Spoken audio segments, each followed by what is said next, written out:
तर हा फौजदारी गुन्हा आहे। म्हणजे आमचे मंत्री महोदय म्हणतात की तुम्ही तक्रारी करा। ह्या तक्रारी झालेल्या आहेत आणि तक्रारी झाल्यानंतर फौजदारी काय झाली, फसवणूक काय झाली, तर हे विद्यार्थ्याची पालकाची फसवणूक झाली आहे। हा फौजदारी गुन्हा दाखल झाला पाहिजे।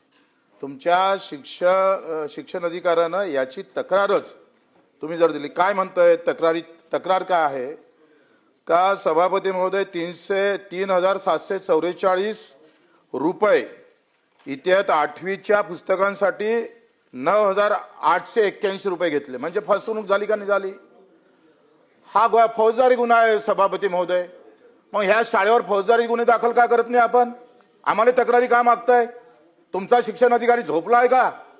तो काय पाहत नाही का? हे तुम्ही एक सांगा, ह्या ज्या खासगी शाळा आहेत सीबीएसई पॅटर्नच्या, सभापती महोदय आमच्या या सगळ्या मुंबईच्या भोवताल 2.5-3 लाख रुपये फी घेतो वर्षाची। प्रश्न विचारा। मी तेच विचारतोय, फौजदारी गुन्हा दाखल करणार आहे का? पहिला प्रश्न। दुसरा प्रश्न, सभापती महोदय, का आपला शासन निर्णय आहे का एखादी फी वाढवताना ते 3 वर्षानंतर वाढवली पाहिजे?